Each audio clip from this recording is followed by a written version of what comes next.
میرے نبی نے فرمایا کہ جب لوگ جنت میں جا رہے ہوں گے، اویس بھی جا رہا ہوگا، دروازے کے قریب اللہ فرمائیں گے باقی سب کو جانے دو، اویس کو روک لو۔ تو وہ اویس پریشان ہو جائیں گے کہ اب بوئے تھے آتے کیوں رکاوٹ بن گئی، دروازے پہ آگے کیا رکاوٹ ہو گئی؟ تو وہ کہیں گے یا اللہ آپ نے مجھے کیوں روکا ہے؟ تو اللہ تعالیٰ فرمائیں گے پیچھے دیکھو، پیچھے دیکھیں گے تو جہنم کے لوگ کھڑے ہوں گے، مجرم۔ کہیں گے اویس تو نے مجھے خوش کیا ماں کی خدمت کر۔ کیا کہا؟ ماں کی خدمت کر کے۔ جو بیچاری مائیں ذلیل ہو رہی ہیں، یہاں زیادہ ہوتی ہیں، پاکستان میں کم ہوتی، پر ہوتی وہاں بھی ہیں۔ اسی سفر میں کتنی ماؤں کے اتنے پرچے آئے کہ میرا بیٹا شراب پیتا اور پھر مجھے گالیاں نکالتا۔ بھر گئے میری جیبیں پرچوں سے، کیونکہ مستورات بھی بیان میں آتی تھی، تو ہر بیان میں کوئی نہ کوئی پرچہ آیا کہ میرا بچہ مجھے گالیاں نکالتا ہے، شراب پیتا ہے، زنا کرتا ہے، پھر مجھے گالیاں نکالتا ہے۔ تو یہاں زیادہ ذلیل ہیں، ہمارے ہاں بھی کوئی کم ذلیل نہیں ہے۔ کوئی قسمت والی ماں ہے جس کو فرما بردار اولاد ملتی ہے، تو اللہ فرمائیں گے اویس تو نے مجھے بہت خوش کیا ماں کی خدمت۔ دیکھیے جہنم کے لوگ کھڑے ہیں، تو انگلی کا اشارہ کرتا جا، اللہ جدھر جدھر تیری انگلی کا اشارہ ہوگا ادھر ادھر لوگوں کو جہنم سے نکال کے جنت میں ڈال دوں۔ آج میں تیری طفیل لاکھوں آدمیوں کو جنت میں پہنچاؤں گا۔ عدد ربیہ و مدر، لاکھوں کا لفظ نہیں آتا، ربیہ و مدر عرب کے دو قبیلے اپنی تعداد میں سب سے زیادہ تھے۔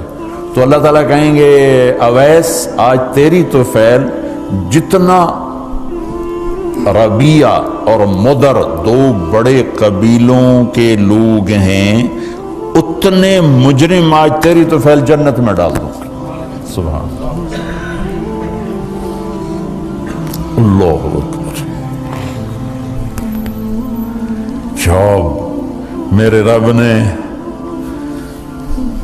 مقام بخشا کہ عمر اور علی سے کہا جا رہا ہے دعا کروانا، اور جنت کے دروازے پر کھڑا کر کے فرمایا جا رہا ہے پیچھے نظر دوڑا، دیکھ جتنے جہنم کے لوگ کھڑے ہیں، اشارہ کر تیرے طفیل آج ربیہ اور مضر کی تعداد کے برابر لوگوں کو جنت میں ڈالوں۔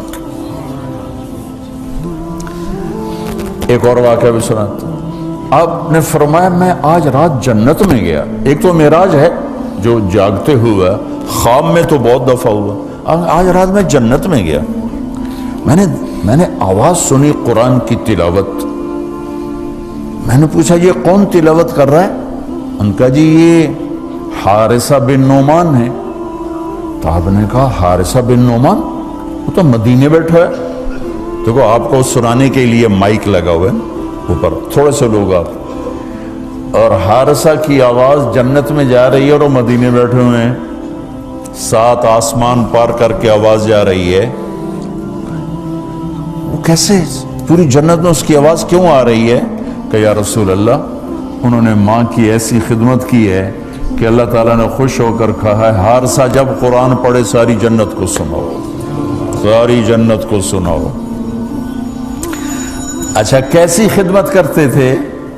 ماں کی کیسی خدمت کرتے تھے؟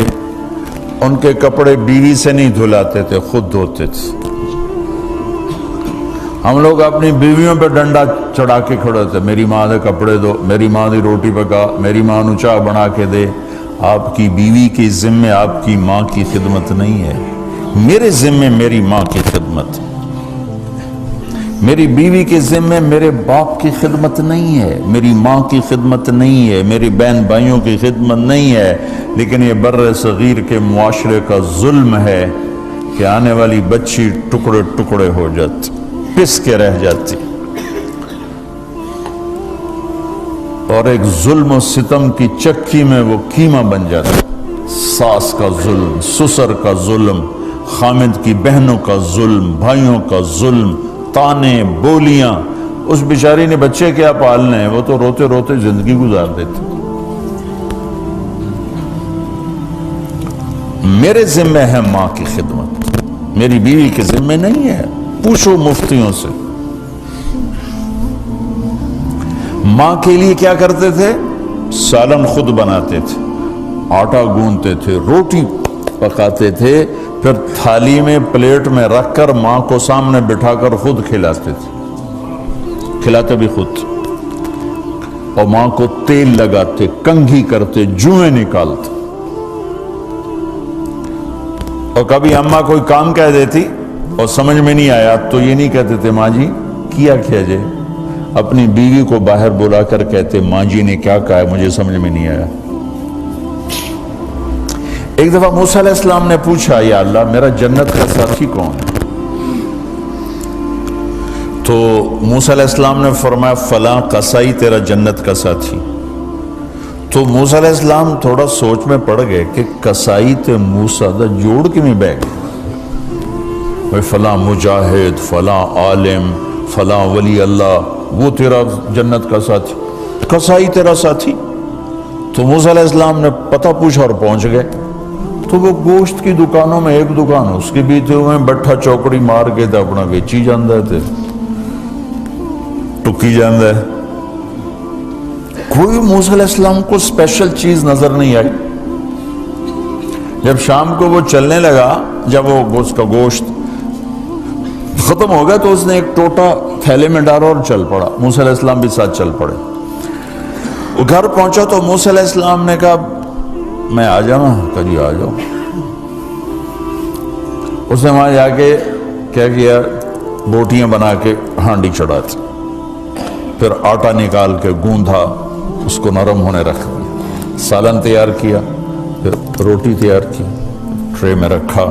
ایک عورت اس طرح پڑی تھی، اس کو جا کے ہلایا، ماں جی، آنکھ کھولی، ایک ہاتھ سے اٹھایا، سہارا دیا، دوسرے ہاتھ سے نوالے بنا بنا کے کھلاتا رہا، کھلاتا رہا، کھلاتا رہا۔ تو اس نے یوں سر ہلایا کہ مطلب میری بس۔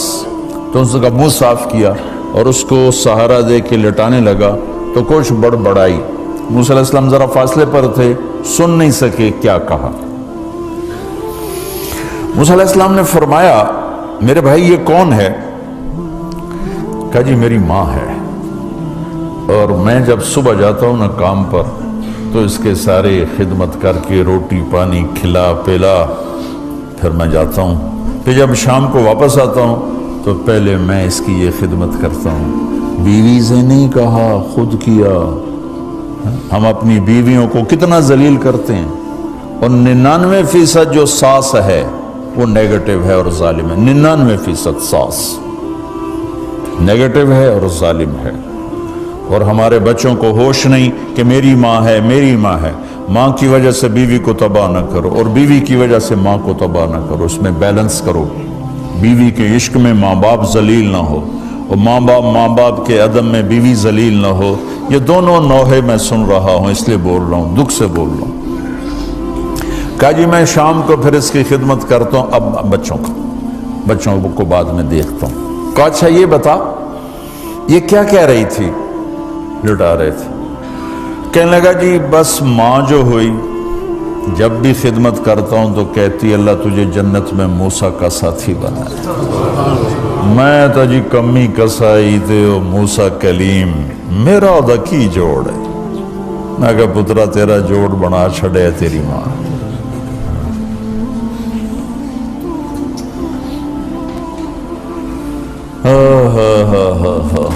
ماں باپ زندہ ہیں دعا لو، فوت ہو گئے ان کی قبروں پہ جایا کرو، وہاں بیٹھ کے قرآن پڑھا کرو۔ جو بچہ پڑھے گا وہ اتنا طاقتور ہو کے ماں باپ کو لگے گا، اگر وہ فوت ہو چکے ہیں۔ زندہ ہیں دعا لو، مر گئے ہیں ان کے لیے